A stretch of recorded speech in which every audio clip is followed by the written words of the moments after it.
Salut les mecs, ce matin on va faire l'unboxing d'un petit Optima CR 2.4 qui est un crawler, un dixième RT. Optima n'est pas une marque, c'est un rebadger. On sera donc là en présence d'un truc chinois pas cher, revendu forcément plus cher. Et quand on va le déballer, vous allez voir que ce châssis parle à ceux qui traînent un petit peu partout sur AliExpress et autres. Banggood. C'est rien de spécial. Par contre, en crawler, t'as pas besoin de grand chose de spécial. Ce qui est sympa, évidemment, tu reçois un kit complet RTR, t'achètes ça en boutique, t'as la garantie 2 ans qui va avec, tout complet et c'est sympa. Enfin, quand t'achètes en France, t'as 2 ans de garantie, c'est obligatoire. Et t'as besoin de te casser la tête, donc l'idéal pour un débutant. Normalement, je ne suis pas censé avoir l'horreur qu'il y a sur ce carton. J'espère, franchement, que c'est pas celui-là, parce que ça c'est laid. Moi, j'ai pris l'autre, juste parce que j'adore le look. J'aime bien le look des jantes. Pneumatique, c'est un classique qui est là-dessus. Et on verra ce que ça donne au niveau qualité, si c'est du bon pneumatique ou si c'est aussi du truc pas terrible, ce qui serait dommage pour un crawler quand même. Et la carreau, on va la découvrir ensemble. Hop. Et là, tu vois, la bande de garantie est ouverte parce que le vendeur s'est assuré qu'il y ait bien, normalement, la bonne carrosserie à bord de cet engin. Il a juste remis du scotch par-dessus. Parce que la bande de garantie, ça sert à rien. Ah, parlons un peu de la boîte. Tous les amoureux de la boîte, et bien sur la boîte, il n'y a pas grand-chose. Hein. Optima, c'est un importateur allemand, donc il te prend la boîte comme elle est. Il te colle 2-3 étiquettes allemandes. T'as évidemment toutes les petites abréviations qui vont bien pour savoir ce qu'il y a dedans. Donc, off-road. 520 mm longueur totale, 215 de largeur, 265 de haut, 287 d'anthrax, du milieu de l'écrou de roue là au milieu de l'écrou de roue là, pour ceux qui ne savent pas ce que c'est l'anthrax. 80 mm entre la roue avant et le devant du pare-choc, ça c'est important pour les crawlers, plus c'est court, plus c'est raide et mieux tu franchis forcément. Enfin, crawler, on va dire un Sky Crawler. 1,7 kg, ça c'est très léger, il y a la radio de 2,4 GHz. C'est du brushed, waterproof. La carrosserie pré-peinte, 4 roues motrices, 1 dixième. Ouais, ça fait un peu Ikea quand même. C'est beaucoup plus simple de mettre tout ça en écrit sur le carton, je trouve, que toutes ces abréviations, ça commence à devenir un peu trop. Parce que BR pour brushed, ça peut très bien être aussi brushless, mais brushless c'est BL, alors mais là c'est pareil, on perd le débutant alors que c'est un engin pour le débutant. Donc je suis, moi, personnellement, pour des choses un peu plus précises sur le carton, si déjà. Sur le côté du carton, c'est écrit ce qu'il y a dedans. Mais vous allez le voir après. Radio CR2, SV2, toute simple, mais qui fonctionne évidemment. Bon, ouais, volumineuse pour rien, parce qu'il n'y a rien dedans. Vous voyez, même la poignée qui est creuse. Moi, je suis définitivement pour les batteries planquées dans le manche, un pied plus petit. Et pareil, la tête n'a pas besoin d'être aussi grosse, il n'y a absolument rien. Il y a un potard de direction. Il y a une platine ici, radio qui fait cette taille-là, à peu près, comme ça. Tout le reste, c'est du vide, il n'y a rien dedans. Il n'y a pas besoin d'un machin aussi gros. Là, pareil,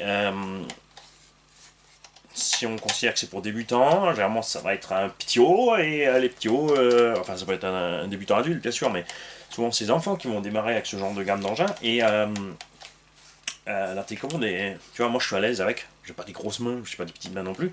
Le gamin là, il sera pas super à l'aise. Surtout, après la gâchette ça va, elle est bien, mais tu vois, tu as du bon débattement sur l'accélération et sur le freinage, regarde, t'as rien.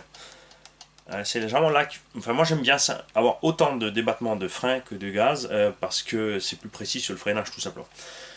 Le volant il est placé t'aimes ou t'aimes pas, bon la mousse elle est agréable en même, c'est rien qu'une mousse, tu peux la glisser partout, tu peux le charger par l'extérieur, c'est pas un problème si tu mets des animash, pour pas devoir chaque fois ouvrir ta trappe et changer tes trucs. Après, il n'y a pas d'écran, donc ça consomme rien. Dommage aussi, ça y est, on va déjà la casser. T'as une petite trappe d'accès là, pour le bouton on-off. Ça s'allume pas tout seul, c'est bien. T'as les inversions, t'as le trim de gaz de direction et le dual rate de la direction. Pas de dual rate des gaz. Je trouve que ça devrait être systématique. De préférence même séparer les gaz des freins. Surtout en crawler, ça te permet d'avoir, comme dit, soit tu mets ton frein à fond, soit tu mets mini selon le terrain sur lequel tu évolues, et pour faire tout ce que tu as envie de faire. L'emballage est simple, on ne leur en demande pas plus, comme dit, moi je suis pas un gros fan des méga gros emballages. Et l'autre particularité de ce petit CR4, c'est que tu reçois en fait avec 2 carreaux. Tu reçois la carreau de base plus une autre carreau avec. Du coup là, je ne vais pas pouvoir poser l'engin entier avec la carreau que je veux. On a d'abord la carreau que je veux. Donc celle-là, je vais te la planquer.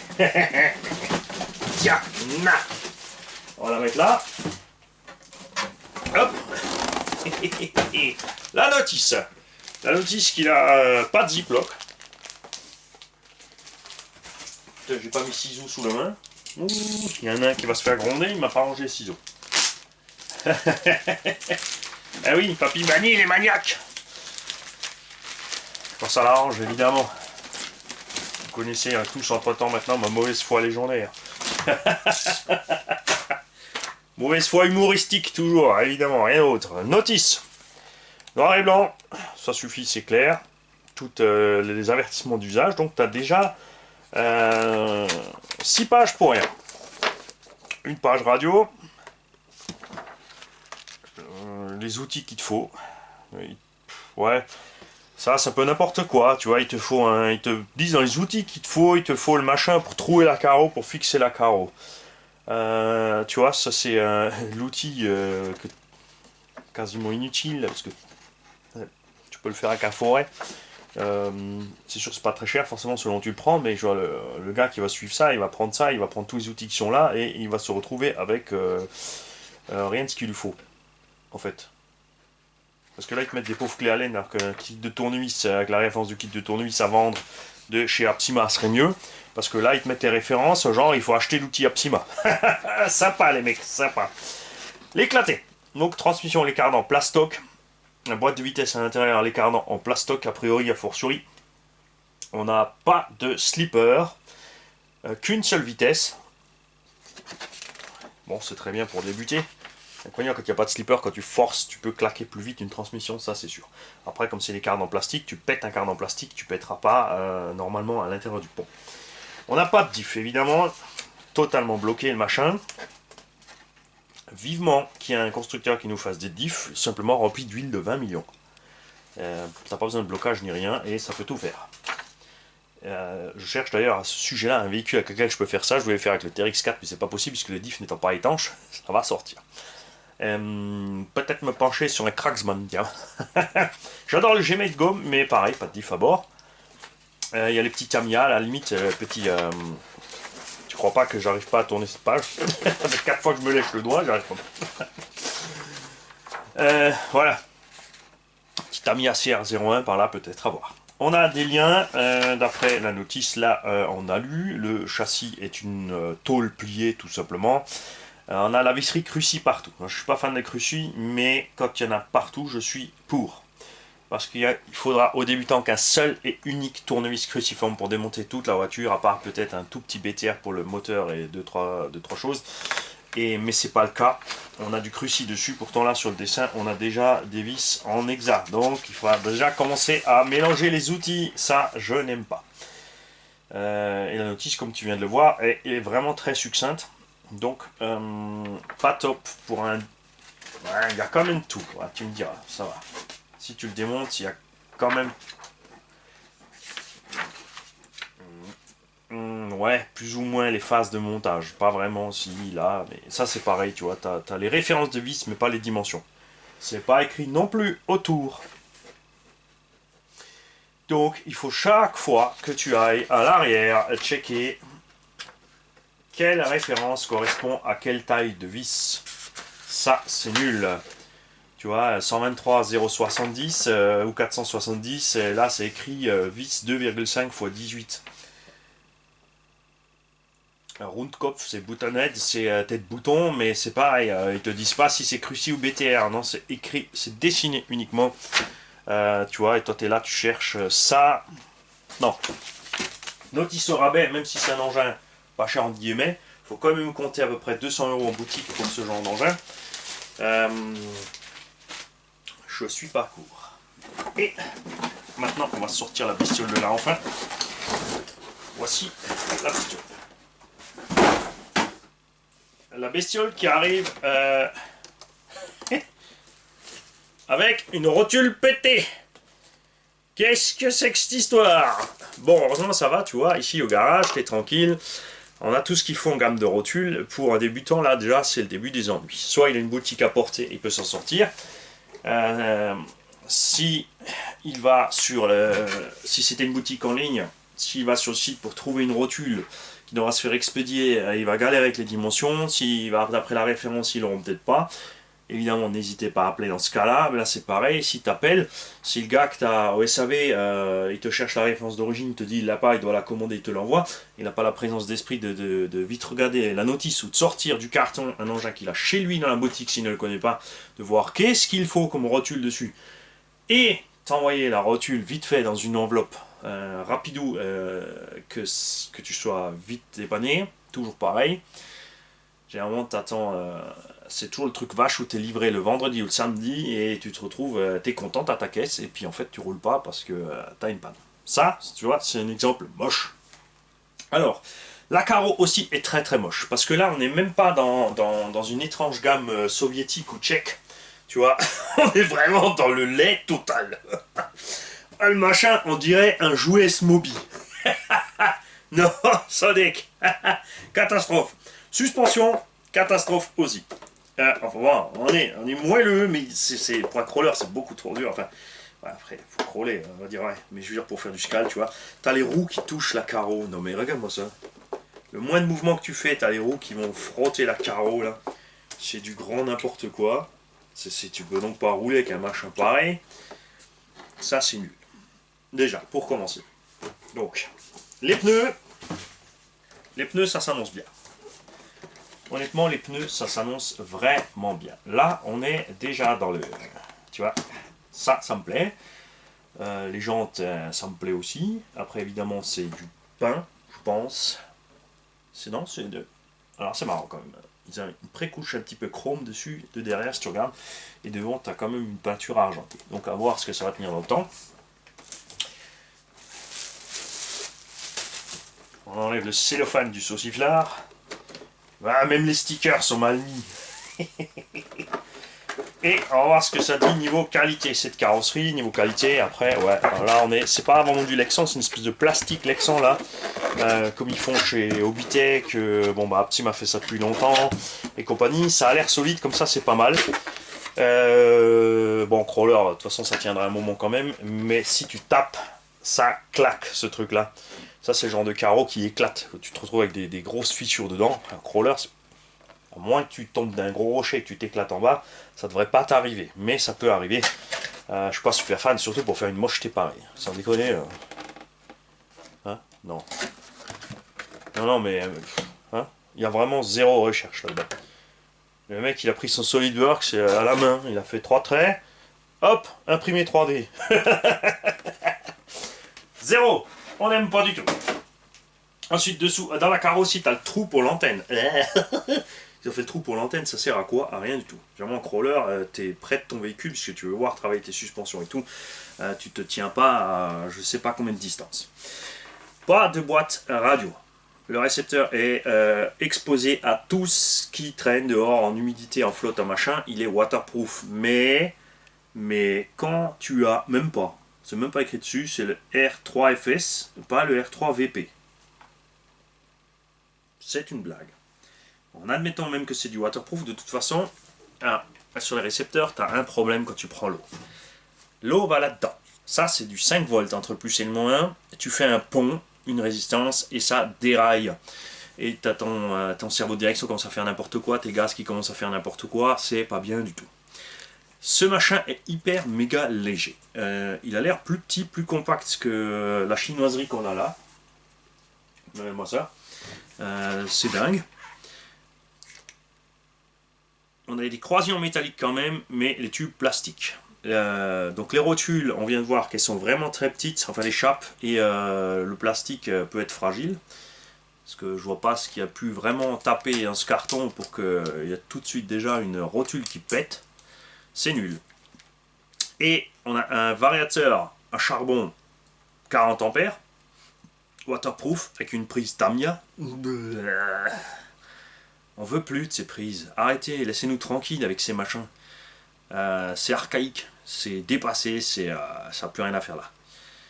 Et un moteur, alors là, I am shocking. Parce que là, mes gars, on n'a même pas un 540. Après, tu me diras que ce poids-là, ça suffit. Il y a une boîte de réduction. Il n'y a pas besoin d'être performant. Mais il faut quand même un minimum de couple. Et là, on a un RS 380. Mystère. C'est quoi ce Binz? Un mini micromoteur. Bon, après, l'optique côté toujours K2 à l'heure, c'est bien. Pourquoi ils font ça aussi? Pour économiser du poids en haut. Souvenez-vous de ce que je vous ai dit, plus le crawler est lourd en bas et léger en haut, et plus facile, il pourra crapahuter. Donc là, on a une mini boîte de vitesse, un mini moteur. Après, on a quand même un vario relativement gros. Avec ce petit moteur, tu n'étais pas obligé d'avoir un vario comme ça. La taille en dessous, elle est sans problème. Il y a possibilité de choisir LiPo et NIMH. Il prend jusqu'à 3S LiPo. Méfiez-vous, je pense pas que le moteur tienne ça c'est sûr. C'est clair. Dans l'optique de diminuer le poids en haut, ce variateur, par exemple, aurait pu être monté ailleurs. Tu vois, il pourrait être descendu sur le côté ici, prendre un variateur plus compact et le descendre sur le côté. Ça irait très bien. La lipo était montée à l'avant ici pour augmenter le pont à l'avant. De l'autre côté, ils ont mis récepteur et vario à l'arrière pour contrebalancer. Après, si tu n'as pas du tout de poids à l'arrière, c'est un problème quand tu descends. Parce que c'est vrai que souvent on laisse les crawlers à l'avant, ça grimpe bien, mais à un moment, il faut redescendre la pente. Et là, si tu n'as pas de poids derrière, tu te casses la figure. Moi, perso, je suis plus... tu vois, vu qu'il y a le moteur ici, vario récepteur ici, plus bas, carreau un peu plus large, et une mini batterie ici, 2S 1500 mAh, ça fait des batteries... tu sais, les Dynamic Pack pour les petits... où est-ce que je les ai? Regarde. Tiens. Regarde. Un petit speed pack 2000 mAh. Ça sur le côté, t'as toute la masse ici en bas au milieu et t'es bien parti. Bon, évidemment, là-dedans, on pourra bien l'utiliser aussi. Si tu utilises une batterie plus grosse, est-ce qu'on peut rentrer un truc standard de S5000? Non, c'est pas assez large. Si, non, ça rentre pas. Donc déjà, t'es lié à une batterie plus petite. C'est clair. Mais après, la distribution des poids, ça va. Servo Apsima S30 pH, c'est quoi ça? 3 kg. Oh, la notice. Pignon plastique sur un crawler. Mauvaise réponse. Ça, c'est nul. Vraiment pas terrible. Amorto. Rikiki plastoc, mais c'est vrai que les ressorts sont relativement mous. Les huiles relativement fermes, mais ça, c'est un truc que les constructeurs s'obstinent à faire. Hein. Ils s'obstinent à mettre des huiles relativement fermes. Après, c'est sûr que ça évite l'engin de balancer, mais quand tu achètes un Scal, ce que tu veux, c'est que ça évolue comme un vrai. Là, c'est sûr que ça balance pas trop, c'est hyper rigide, bon, ça va pas vite. Et tu vas t'amuser à crapahuter sur tes petits cailloux, mais genre, on a une mini garde au sol. C'est vrai que les ponts sont compacts aussi. On est léger, ça va, on est étroit. Mais vraiment, tu vois ça, regarde. Genre, le machin, tu vois, il va rouler en faisant et c'est ça c'est des trucs vraiment, enfin, moi j'aime pas, c'est désagréable. Donc là il va déjà falloir reprendre donc les huiles de suspect. Le cerveau, c'est sûr qu'il va faire le taf au début, mais franchement, pignon plastique, faible puissance dans un crawler, c'est un engin qui n'a pas de diff. Donc quand tu n'as pas de diff, ça force sur la direction. Quand tu motrices, c'est fatal. Donc c'est nul. Les pare-chocs, par contre, ils ont l'air ok. Réglables en longueur selon les carrosseries que tu mets. Et maintenant, on arrive à la carrosserie que je voulais, moi, pour mettre dessus. Je vais te la déballer tout de suite. Il te livre les plots de carreaux avec, ça c'est bien. Et voici la carreau que moi je voulais avec. Tu vois. Mais moi en fait je voyais un vieux Land Rover, pas un 90. Je voyais le vieux modèle de Land Rover, pas le modèle plus récent. Je sais que c'est à l'envers, regarde, mais c'est juste pour te le poser dessus. On va te mettre ça là. Voilà, c'est à peu près comme ça. L'anthrax ne correspond pas à la carrosserie. C'est des glands. Sans deck. Les mecs te vendent un truc, non mais sans deck. Pénible. Regarde, l'anthrax correspond pas. Tu vois, on est 1 centimètre à côté de la plaque. Donc il va falloir tricher sur les liens de pont ou les rotules pour rallonger ça. Le cardan est télescopique, c'est pas un problème. Hein. Et ensuite tu peux mettre ça, et là c'est pareil, ça va frottouiller partout.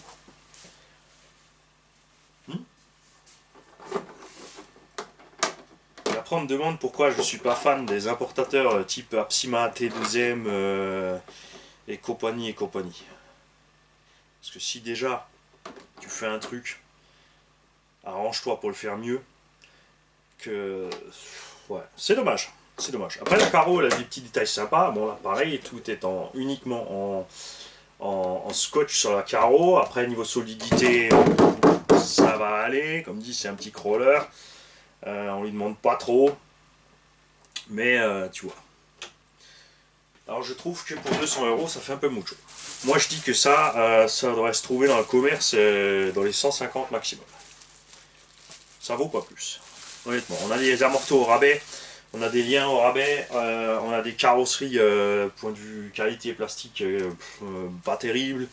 On a une mini électronique, pour vous imaginez la chose quand même. Un moteur 540 à charbon, de type générique comme ça, coûte, accrochez-vous bien, sur AliExpress, directement, frais de port compris, entre 1,50 et 1,70. Un 775, c'est-à-dire un moteur Titan 775, ce qui est monté dans le Summit, ça vaut entre 2,70 et 3 euros. Un variateur à charbon de ce type-là, j'en ai commandé pour les mini là, parce qu'il m'en fallait encore quelques-uns, 7 euros. Frais de port compris, les versions 60 ampères. Entre 2 et 4 euros les versions very pas chères. Tu vois, c'est décevant. C'est décevant à 200 euros d'avoir ça. À 250 euros, t'as ça. Hein, les mecs, ça c'est. Enfin là, maintenant c'est la version brushless, donc là, entre temps, si sur le prix il monte un peu, on est à 2,90. Mais si tu prends la version charbon ou tu vois, ouais, c'était. T'as autre chose. Hein. Pour 250 balles, t'as autre chose. Franchement. C'est nul. Là, on a un petit châssis chinois pour à peu près 85 euros. Et le machin, il est mieux équipé. T'as pas les roues, t'as rien, mais tu peux l'équiper toi-même. Et donc, tu n'arriveras pas à atteindre les 200 euros équipés en étant mieux équipé. On a des liens et des chapes de meilleure qualité. Les plastiques des ponts aussi, ça a l'air franchement un cran au-dessus. Le châssis, c'est pas tout à fait le même, mais ça y ressemble fortement. Là, on est plus arrondi, mais c'est la même tôle pliée. C'est livré avec un vrai moteur 35 tours en 540 et pas un mini machin. On a une boîte de réduction quand même plus importante. On a les cardans en métal, tu vois. On est plus large. Donc c'est une taille en dessous, ça, c'est clair. Mais tu vois. C'est pour ça que j'avais envie de tester plusieurs trucs. Pourquoi j'ai pris celui-là? Parce que on dit c'est un entrée de gamme pour débutants. Et quand tu considères ça, tu vois, c'est sûr, après, en France, c'est vrai que les Traxxas est cher. Enfin, beaucoup plus cher qu'aux US. Le kit TRX4 Sport, donc sans blocage de diff, sans rien, sans machin, sans bidule. Enfin, il y a les diffs bloqués en permanence, c'est-à-dire il est livré comme ça. Tous les essieux bloqués, qu'une seule vitesse. Aux US, vaut 250-270 euros. C'est un kit, mais il a quand même la radio avec et le combo charbon 540. Tu es donc largement, qualitativement au-dessus de ça. C'est donc un mystère pour moi. Les prochains que j'aimerais tester, c'est le Charisma. Le Coyote en long, il me plaît bien. Tu vois, après là, niveau croisement de pont, là, on a une bonne sensation, des machins. Mais il te livre 2 carreaux avec, mais la qualité de la carreau est tellement catastrophique. Enfin, c'est laid. Je ne sais pas si je peux vous le traduire à la vidéo, mais genre, une seule carreau de meilleure qualité aurait été bien plus sympa que ça. Si tu veux te lancer dans du scal, parce que là, le débutant, il met quand même, comme dit, 200 euros sur la table pour partir sur un petit scal. Après, les scals, chacun met sa petite touche perso, machin, mais ce que les gens aiment en scal, c'est quand même ce qu'on voit rouler, c'est la carreau, pas le châssis. Donc les mecs, ils aiment quand même avoir des belles carreaux et du détail. Et après, s'il faut encore acheter une carreau à part pour faire ton scale derrière, c'est moche. Vraiment, ça donne envie, tu vois, de l'utiliser pour faire un saut dessus avec le X-Max, tu vois. Hein? Non, c'est dommage. Je suis déçu. Je m'attendais vraiment à mieux pour un tarif pareil que ce. En alsacien, un Pfurt, c'est un paix. Donc pour ce mini Pfurt, pour ce petit Pfurt, parce que là, franchement, je ne l'ai pas encore roulé. Je dis pas qu'en roulant dynamiquement, ce machin va très bien s'en sortir. Mais là, comme ça, sorti du carton, je peux vous dire qu'une chose, les gars, n'achetez pas ça. Ne prenez pas ça. Si j'ai l'occasion, je vais me choper un Charisma et on testera le Charisma à ce niveau-là aussi, si c'est possible. C'est pas dans mes priorités, c'est l'occasion qui fait le larron. Donc à voir ce qui se passe vis-à-vis des petits Charisma. On verra aussi ce qui se passe au niveau sifflement et compagnie. Après, je dis pas, comme dit, ce petit moteur fera largement le travail là-dedans, mais pour 200 euros, moi ça me fait mal. À 220 euros, t'as un châssis de Hobao, t'as un Hobao Hyper VS à poil pour 220 euros. Genre, 10 euros d'électronique et une radio, ça vaut. Les Dumbo RC là, ça vaut entre 15 et 20 balles. Non, non. On est vraiment hors de prix. Niveau qualité-prix, on est complètement hors des clous par rapport à ce que ce petit machin, tu vois, par rapport à ce qu'il livre ici. C'est vraiment, mais c'est typique Apsima, ils sont en train ils font du pire au prix de l'ancien. Il y a un moment, ils faisaient des choses un peu mieux, mais on espérait que ça allait s'améliorer, tu vois, mais non. Ils font l'inverse. Ils prennent une gamme en dessous, ils te bazardent ça au même prix, pour le petit peu de notoriété qu'ils ont pris avec les engins de la gamme précédente. Et c'est... Non. Moi, j'aime pas. Je suis pas pour. Ceux, évidemment, qui ont déjà roulé avec, merci de nous laisser vos impressions. Comme dit, dynamiquement, je suis sûr que ça va très bien se passer avec ce machin.